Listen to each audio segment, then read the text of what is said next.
Colonel Russell Lowell Maughan was the grandson of a Mormon pioneer who crossed the plains in 1856 to establish Maughan's Fort, the first permanent non-native settlement in Utah's Cache Valley.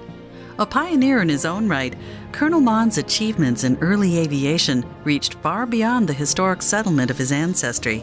Stationed throughout Europe and Asia during both World Wars, Colonel Maughan was a decorated war hero who served his country with honor.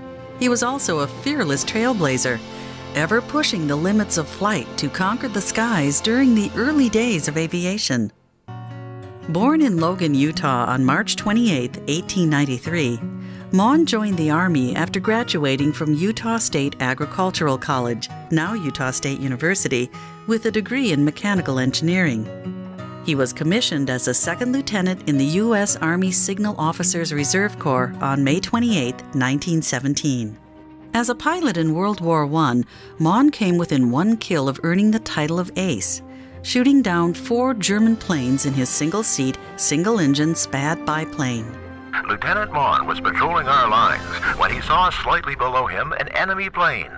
When he started an attack upon it, he was attacked from behind by 4 more of the enemy. By several well-directed shots, he sent one of his opponents to the earth. And although the forces of the enemy were again increased by 7 planes, he so skillfully maneuvered that he was able to escape toward his lines. While returning, he attacked and brought down an enemy plane, which was diving on our trenches. The dogfight took place on October 27, 1918, when Maughan was serving with the 138th Aero Squadron U.S. Army Air Service in France. For his life-saving efforts, he was awarded the Distinguished Service Cross. Decorated for his achievements in wartime, Colonel Maughan was also known as a daring and dedicated pilot in times of peace. Following World War I, Maughan distinguished himself as a test pilot and set 3 world speed records. On October 14, 1922, he won the Pulitzer Trophy race before 200,000 spectators at Selfridge Field, Michigan, flying a Curtiss R-6 at a winning speed of 331.46 kilometers per hour. On March 29, 1923, he set another new record with the Curtiss R-6, achieving 380.75 kilometers per hour. Maughan's most impressive non-combat achievement took place on June 23, 1924, when he completed the first transcontinental dawn-to-dusk flight from Mitchell Field, New York to the Presidio in San Francisco. Piloting a modified Curtiss Hawk, Maughan completed the flight in 21 hours, 47 minutes, including stops for refueling, at an average speed of 206.59 kilometers per hour. When Maughan arrived at Crissy Field, thousands of cheering spectators witnessed a perfect landing. His great success was wired immediately to President Coolidge, and he was awarded the Distinguished Flying Cross. It was the world's greatest stride in aviation until Charles A. Lindbergh crossed the Atlantic from New York to Paris 3 years later. From 1930 to 1935, Maughan served as air advisor to the governor of the Philippines.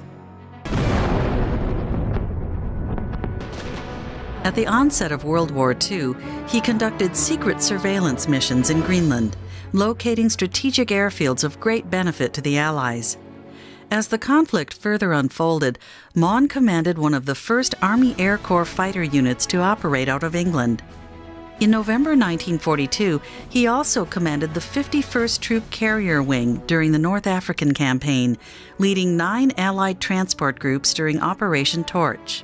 Colonel Maughan then commanded Air Force bases in California and Oregon, remaining in the service until his retirement in 1946. Colonel Maughan died in San Antonio, Texas on April 21, 1958. He was buried in his hometown cemetery in Logan, Utah. Though he received international acclaim throughout his life, Colonel Maughan remained modest about his achievements. It really wasn't anything great. It was just the result of a lot of experimentation and hard work on the part of many people connected with the Air Service. And I was fortunate enough to be the one to reap the results of all those years of labor. Despite Maughan's humble demeanor, he was an inspiring figure to many. Like his pioneering forefathers, Colonel Russell Maughan set a shining example for the generations that followed.